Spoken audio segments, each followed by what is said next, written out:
BJP సభ్యులందరికీ, పురంధరేశ్వరి గారికి అందరికీ కూడా హార్దిక కృతజ్ఞతలు తెలియజేసుకుంటున్నాము. అలాగే వైసీపీ గెలుపు కోసం కష్టపడ్డ ప్రతి కార్యకర్తకి, ప్రతి ఒక్కళ్ళకి, వైసీపీ కుటుంబం మొత్తానికి కూడా పేరు పేరున ధన్యవాదాలు.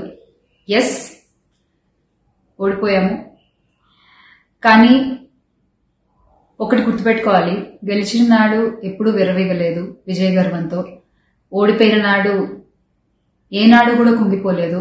అలాగే ఈసారి కూడా మన జగన్మోహన్ రెడ్డి గారు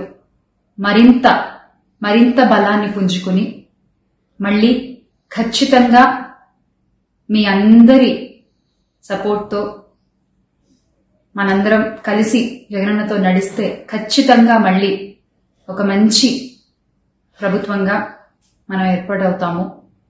దేవుడిపై నమ్మకం ఉంచి ప్రజలకి మంచి జరగాలని కోరుకుంటూ, ఎస్, ఎప్పటికీ జగనన్నతోనే అందరం కలిసి నడుద్దాము, మంచి చేద్దాం. ఏదైనా ప్రజలకి మంచి జరగడం ముఖ్యం.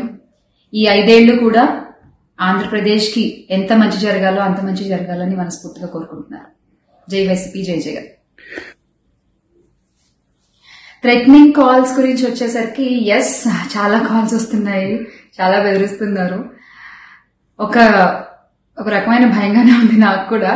కానీ ఏంటంటే ఒకటే చెప్పాలండి, నేను మీకు ఒకటి నచ్చుతుంది, నాకు ఒకటి నచ్చుతుంది, అలా అని చెప్పి మీకు నచ్చింది నాకు నచ్చిందని చెప్పి మీరు బతకడానికి వీల్లేదు అంటే ఇది చాలా అన్యాయం అన్న, చాలా అన్యాయం. సో ప్లీజ్, దయచేసి ఏది కూడా వ్యక్తిగతంగా తీసుకోవద్దు. నేను వ్యక్తిగతంగా ఎవరిపైన విమర్శలు చేయలేదు, చెయ్యను కూడా. ఎప్పటికీ నాకు చాలా గౌరవం. ఎవరన్నా కూడా వ్యక్తిగత విమర్శలు ఏవి ఎప్పుడు చేయలేదు, చేయని మళ్ళీ చెప్తున్నాను. సో దయచేసి మీరు కూడా ఏది పర్సనల్ గా తీసుకోవద్దు. ఎస్, ఒక పార్టీని గెలిపించేటువంటి ప్రయత్నంలో నేను ఎంత చేయాలో అంతా చేశాను, ఉన్నదే చెప్పాను, లేనిది ఎక్కడా మాట్లాడలేదు. దయచేసి దాన్ని మీరు అర్థం చేసుకుంటారని కోరుకుంటున్నాను. సచిన్ పవన్ మళ్ళీ సంపాదన లేదులే కానీ వైసీపీ వాళ్ళ గురించి మాట్లాడి ఒక ఆమె గురించి మాత్రం మాట్లాడడానికి వచ్చారన్నమాట. జనరల్గా ఈమె యాంకర్ శ్యామల, ఈమె గురించి ఆల్రెడీ నేను మాట్లాడడం జరిగింది. కానీ తర్వాత కూడా మళ్ళీ వెళ్ళి ఆమె యాంకర్ స్వప్న అని ఒక ఆమె ఉంటుంది, ఐ డ్రీమ్స్కి సంబంధించింది అనమాట. మామూలు ఓవరాక్షన్ చేయదయ్యా అసలు. చింతల్లి, బంగారు తల్లి ఇంత టార్చర్ పెట్టారు కదా, ఓర్నాయి నో ఏమి డ్రామాలరా. సరే, ఏమి ఇంకా దానికి మహానటి రేంజ్లో ఎలివేషన్, సరే అంతా పక్కన పెట్టద్దులే. కానీ నిన్న జర్నలిస్ట్ రావని అనుకుంటా, పాపం ఎందుకు బ్లాక్ చేసిందని నాకు తెలియదు కానీ బ్లాక్ చేసింది. సరే, అడుగుతోంది, ఏమని అడిగింది, ఎగ్జిట్ పోల్స్ ఇట్లా పలానా వాళ్ళకి కొన్ని ఎగ్జిట్ పోల్స్ వచ్చినాయి, మీకు కొన్ని ఎగ్జిట్ పోల్స్ వచ్చినాయి, మీ ప్రెడిక్షన్ ఏంటి, మీ ఎగ్జిట్ పోల్ ఏంటి అంటే, మన మహానటి అక్క, వేరే లెవెల్లో మహానటి కదా, ఇట్లా సర్దేసుకుని ఖచ్చితంగా 9వ తారీఖున వైజాగ్లో జగన్మోహన్ రెడ్డి ప్రమాణ స్వీకారానికి మీరందరూ రావాలి.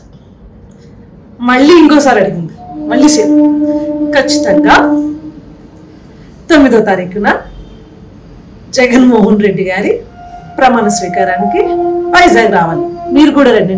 మీరు నిర్వహిస్తున్నారా? కాబట్టి ఇలా వచ్చి ఇలా వెళ్ళే యాంకర్ పాలిటిక్స్ అంటే అది కాదు.